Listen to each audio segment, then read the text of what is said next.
Hello, I'm Susan Rushton, and this is Muse, and this is the show on which I get to.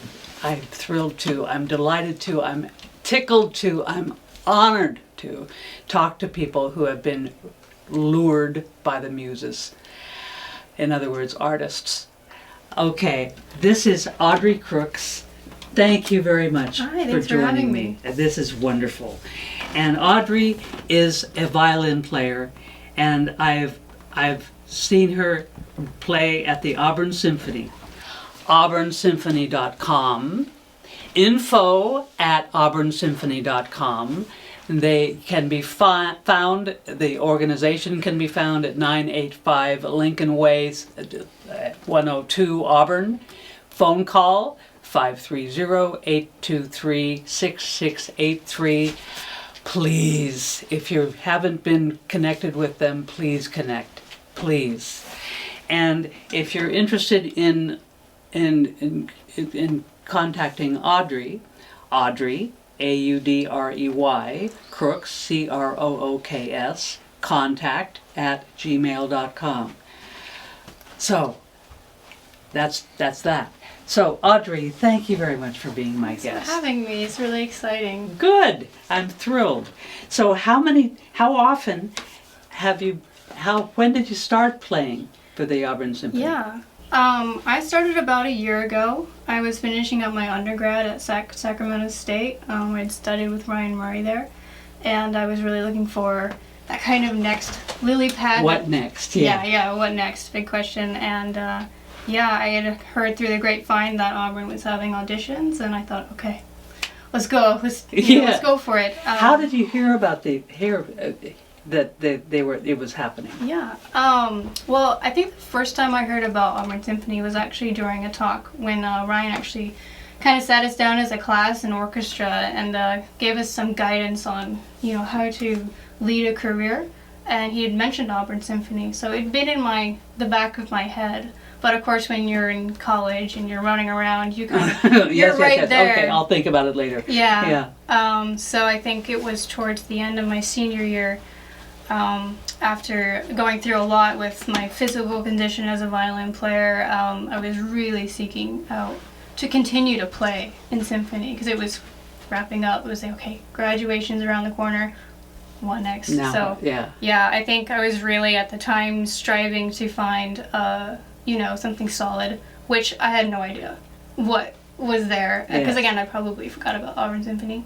And then I went on a trip to Florida. It was like kind of a retreat, and there I was like really, refreshing my determination to find a symphony. And I came back, and my friend Emily, she's in the symphony as well. She's like, "You hear about Auburn Symphony? I think they're having auditions." I was like, "Oh, do tell, do tell." Yeah.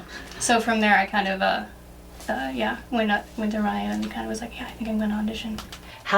Tell me about auditioning. What happens? Yeah, so typically, depending on what kind of orchestra it is, they'll send you, a list of excerpts that they want you to play from. So, I did a concerto. I did the Mozart concerto, and then different excerpts from, Mendelssohn and different compositions like that. And then usually you'll get a time and date and a place. And the audition day, you'll show up and you'll play the excerpts. And I think it's an opportunity for them to hear your sound as a player, because typically you're in a group.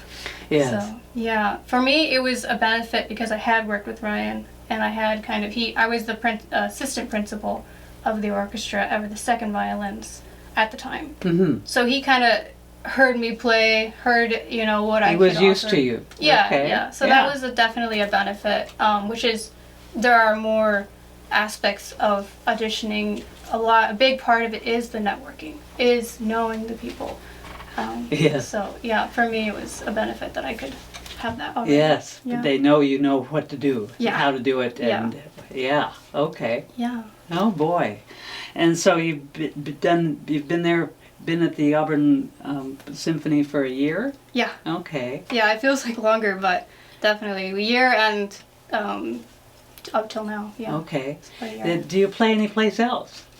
Not currently. I think Auburn's my main place, but I'm kind of, building my confidence in that. I have played with the Camellia Symphony Orchestra over the summer. That was a lot of fun, doing the Strauss Festival out in Oak Grove. And then I'm kind of looking right now to expand a little bit. So, yeah, but currently Auburn is my hub. Okay. Yeah. When you say you're getting ready to expand a little bit, what does that mean? Yeah, I think when you first get out of college, at least for me it was very like, you have your community at college, the people you know there. Yeah. And I kind of got spoiled a bit because all of our concerts are in the same place, If you're not doing, freelancing, you're only doing your orchestra class concerts, you go to the same place. Then you graduate and all of a sudden you have a concert out in Grass Valley or you have a concert out in Auburn, Folsom. So I think when you get out and you start to know people, you start to network, I think that confidence is definitely built for me. So as a player, I'm like, okay, I'm ready. I want to go play with, other groups. Okay. So that's kind of like expanding my intention. Yeah. And when you were in college, what were you were studying music? Yes. Yeah. Okay. Yeah. And how long have you been involved with music? I started in middle school, so probably back in 2011, I think, in my middle school band. It was such a wonderful experience. My sister, I have an older sister, she was playing violin already. So I was like, okay, I really wanted to join band, I remember that, but my mom was very kind of, she's like, okay, 6th grade is when you're going to start band. So I started playing the violin, and I remember vividly opening up the violin case and just being like, oh, I have to, like I was obsessed with it. There, Yeah. Here it is. Yeah. Here I am, here it is. Yeah. It's mine. Yes, absolutely. Yeah. So from there we played a lot of Disney, Bugs Life, Beauty and the Beast, and because I'd been kind of raised watching those films, everybody really is. Yes. But it was something like, oh, I know that song, and I get to create it. And so that to me was electric. Yeah. I was really excited about that. So that was definitely a motivation. And then as I think 8th grade, I had a kind of a change in teachers. I had a new teacher come in, Mr. Manley, and he kind of heard me playing at lunch. I went into practice because at the time I was very obsessed with like Lindsay Sterling, if you know her. No. Well, she's a dancing violinist and she's very into pop and kind of, mixture. And so I got all her sheet music and I was in at lunch. You were working on that. Okay. Yeah, practicing, and he heard me play that. And I was apparently somewhat good, so he came up to me and he said, would you like to be in the Oak Ridge High School production of Wizard of Oz? And that was my first gig. In 8th grade, so I was like, yeah. Yes. Yeah. I was pretty naive. I was like, sure, let's do it. And I went to rehearsals, and I think that gig was the gig that I was like, I have to do this. I cannot let this go. So I went, I think I probably cried when it was over. I was like, oh, it's over. No. We're done. I can't do this anymore. I loved the smell of the theater and the excitement of the audience coming in and the live actors on stage. So that was a lot of, like, very exciting. And then from there I kind of went on to high school, did a lot in high school. That's a whole other part of the story. Yes. But yeah, it started there. Well, great. Yeah. That's wonderful. And the idea of, ooh, the audience, ooh. Yeah. Yeah. I caught myself almost getting lost sometimes watching the actors. I was like, oh wait, I'm supposed to play. But I loved it. It was so exciting. And of course, Wizard of Oz, like the soundtrack for that is so fun to play. You get to play the tornado sound. Oh, yes. It's very exciting. Good. Yeah. That's great. Thank you. So, and so you're playing for the Auburn Symphony, and you're playing elsewhere, and looking for other places to play. Yeah. And looking for a place where you can get money. Yes. Yeah, that's the interesting part. I think this past month I've been really like digging into, especially. I think for me the challenge is, and maybe people have more advice. I'm kind of the new kid on the block, but Sure. I think finding an income source that is fulfilling, of course, but also a bit flexible. Because again, if you want to travel, you have to kind of have some set income. So for me, I actually do, this is random, but photography. I've been doing photography my whole life, but I think it's definitely something that's very creative, but it also can be very flexible. So Yeah. that's kind of what I've been getting into. And I also do teaching, but more photography. And then I think the other kind of avenue I'm taking is music production. Music what? Music production. Production. Yeah, which is more computer, you know. You mean based making stuff. music? Yeah. Creating music? Yeah. And Doing your own stuff? Yeah. Ah! Yeah. It's we touched on it a little bit in my degree. Most of it's hardcore, you know, like chamber music, orchestra music, the fundamentals that you really want to have that kind of experience in college. But I did take one class, and it was on music production, which is like you implement audio or sound. Have you ever watched TV or anything? You hear the soundtracks? Yes. They were probably recorded and put into an audio production system, and you know, it had to come from somewhere. So I think looking at more of Somebody has done that. And, Yeah. and done it and over and over and gotten it better and better. Yeah. Sounds like writing to me. Right? Yeah, it all kind of connects together. But I think for me, I am really very interested in the sound design aspect of it, which is like, you know, taking, I don't know, pots or pans or maybe a celery, and you create the sounds for TV shows or video games or anything like that. There's also a musical aspect of it that I'm really interested in. So spending a lot of time on that right now. Yeah. A lot of the avenues I'm taking, you got to do more education. Educate. So, Yeah. Yeah. Wow. It's fun Okay. though. I'm having a lot of fun. Good. Yeah. So let's go back to your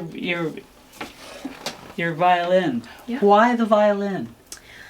Well, you know, I think it was what was in front of me, and I kind of took to it. And to be honest, I'm kind of a lazy person, so once I have, you know, a set kind of Oh, path- stop. Oh, stop.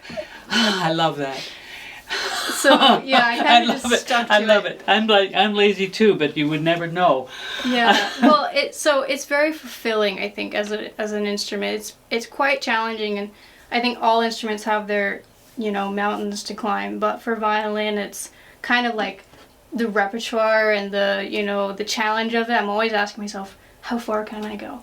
Can I be a little bit better? Can I be a little bit better? But also the feeling under, like, pressing onto the strings and the vibration and moving the bow. It's just, I love it. It's something I can't go without for like more than a week without playing my violin. Oh, good. So yeah, it is definitely like As a comfort. musician, yeah. Yes. So let's take a look at your violin. Yeah. How long have you had this? I had this, I think it was when I was going into high school. I was kind of coming out of that, you know, that middle school phase after doing that gig. I realized, you know, I wanted to keep going, so I went and joined the Sierra Symphony. A what symphony? The Sierra Symphony.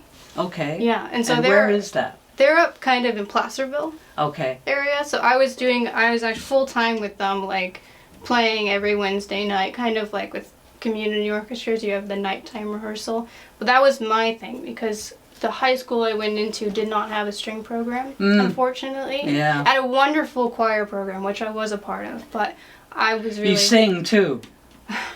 Not currently, but back then I did. You did, I okay. did a lot of that. I think that was a huge part of my musicianship. Choir taught me how to be a musician. Really, because at that time I really wasn't that good at reading music theory or music. I was kind of just going for it. So I joined Sierra Symphony, and that's when I got this violin. This is from Jeff Saws, It's a what? it's Jeff Saws. I got this from Jeff Saws. Jeff Saws. Yeah, in Sacramento. It's a kind of it's a place. Yes, And he's the violin maker that gave this to me. Yes, and it's really beautiful. It's just carried me through so much. I really love it. Do you have a name for it? That's a good question. I think maybe I'd call it Lindsay. Lindsay. After Lindsay Sterling. It's kind of a little cheesy, but Lindsay Sterling was really the kind of person that she solidified my love for violin. Okay. I don't really listen to her music that much anymore, occasionally, but she was definitely the person that got me enticed with violin. So maybe as an honorary name, I can name it Lindsay. I've talked to lots of musicians and asked about if they've named them, and only you're the second person who has named their... Yeah, I mean, they go through so much. It's kind of your It's kind of your buddy. I mean, I think this thing glares at me sometimes from across the room I love that. if I'm not playing it. Yeah, but it depends on what state of mind I'm in. Yes. Yeah, Okay. it's very beautiful. How long have you had it? Oh, Had probably Leslie? 9. Oh, Lindsay? Yeah. Lindsay. Yeah. Probably 9 years. I got it in 2015. Okay. Oh my goodness. Okay. Almost 10 years. Time flies. But Yes, it yeah. does. Yeah, I really love it. Okay. Let's hear a little bit, Yeah. Sure. if you don't mind. Yeah. Don't worry about it. Yeah. Well, I kind of do when I'm warming up. I kind of do this thing where I kind of speak out loud, I think, on the violin. You have your scales and your thirds and all that, but I think one thing I love to do, which I can do for you, is I kind of think out loud on the violin. So just to get the feeling of the strings and my bow hand especially. I'll start on doing kind of open string practice.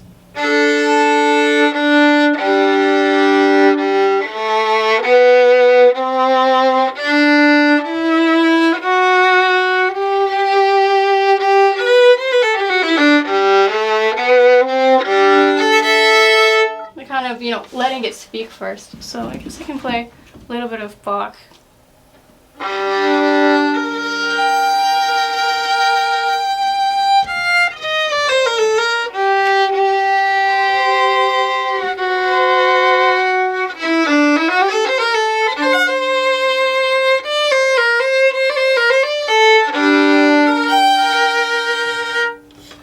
Okay. Thank you. Yeah. Thank you. It's strong. It is. It's like, these are new strings too, so they're very...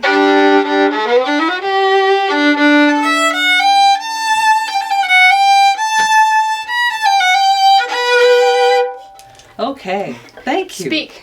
Thank Yes. you. That is beautiful. Yeah. Lindsay. Lindsay, thank you, Lindsay. Yeah. Thank you, Lindsay. Yeah. So your sister played the violin. Does she still play the violin? She does not.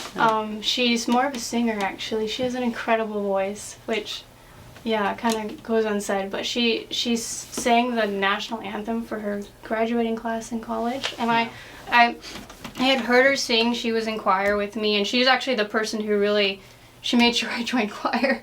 Because in high school, I kind of signed up to do theater. I was going in that path. I was like, maybe I'll do theater. She's like, no, you're not. You're doing sing. choir. So I'm, singing is okay with me. I think I use it for, very sparingly and to check my musicianship. For her, she has this incredible voice. Almost thinking, I would say even Beyonce, but she has an incredible voice. And she did choir and she did music in her college degree, and I think one day, she's not doing it currently, but she wants to continue her music career as well. Okay. Yeah.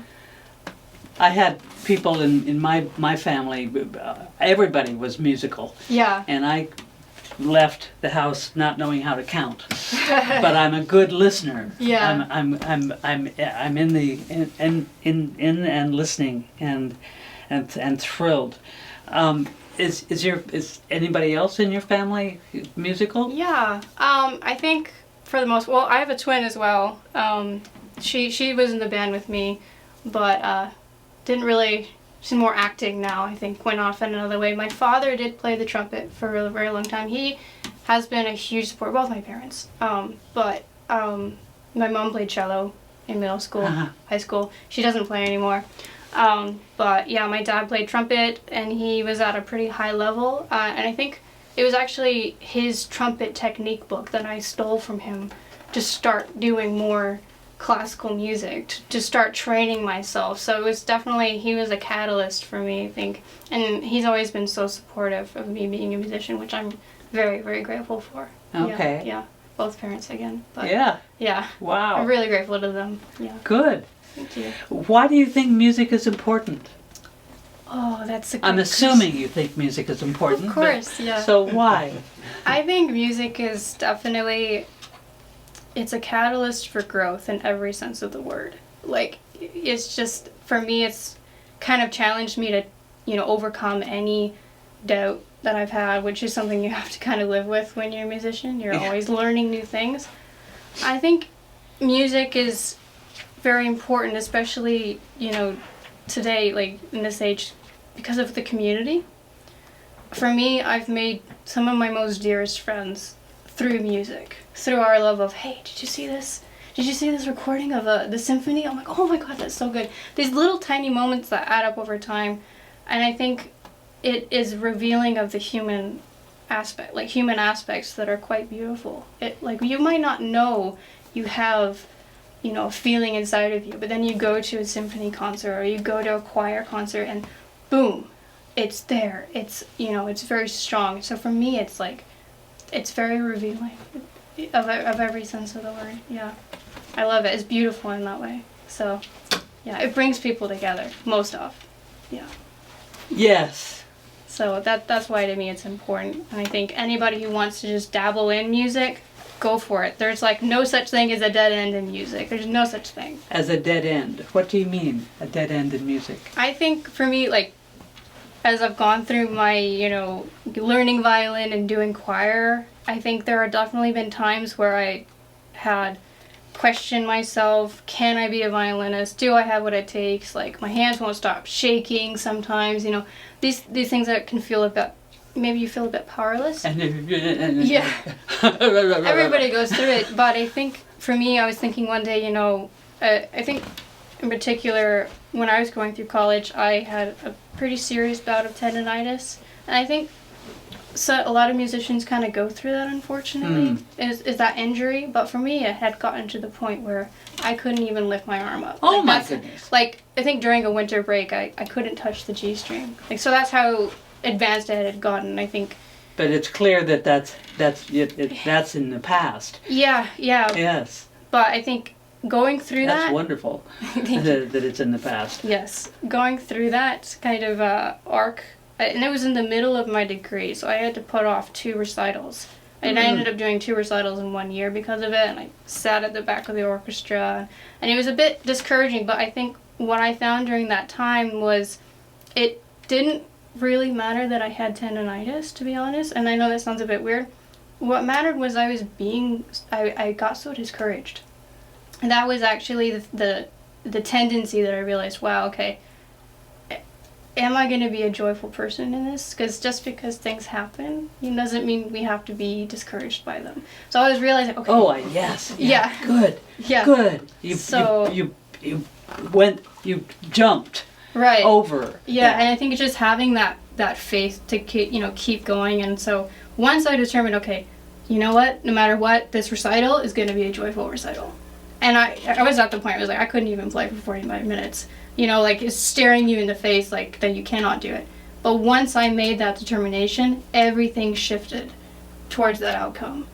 And it wasn't, it was in small moments, but my teachers helped me. They showed me compassion. You know, people had gone through tendonitis before. They said, okay, try shifting your hand this way. I was like, oh, that works.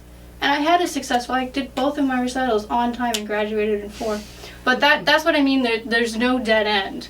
Is that no matter what, you can find a way forward. Either if you can't play, sit at the back of the orchestra, or attend a concert, or help out your music friend, attend their concerts, right? There's always a way to engage in music. Keep going. Keep going no matter what. Yeah. Yes, you can. Yes, you can. Yeah. And I need to tell myself Congratulations. That's tough. It is tough. Yeah. And I've been there myself. Yes. Yeah. Oh my goodness. I feel like a lot of us have, which is, whether you're a musician or you're a writer or you're an actor, it's like there's this community in it that is pretty special. So, yeah. Say that again. There's this community. There's a community. There's this community. Yes. Yes. Yeah. But people who understand. Yeah. And are here to lift you up. Yeah. Yeah. Wow. I'm getting encouraged as well. But yeah. So I think that's kind of my main point, is why I keep going, is that it's so giving in that sense. Yes. Yeah. And so when I suggest that you share this information not only with me, and you probably do share this information with people who are younger than you. Yeah. Do that. Yeah. Because I'm convinced, like, I would play piano and I can't do this, I can't. And suddenly, yes, I can. Yeah, it's just that, like, maybe your finger moved a little smoother than the last take, or you walk away, have a cup of tea, come back. Oh, that's how I do it, you know. You just needed to stop a moment. Yeah. So it's developing this kind of relationship with yourself. The faith kind of grows, and then it slowly gets easier, and then you can start enjoying it a bit. There's not so much anxiety involved. Yes. Yeah. How old are you? 23. 23. Yeah. Okay. So those of you who are younger, listen to this. She may seem old to you, but she isn't. She's your age. Sometimes I feel that way. Yeah.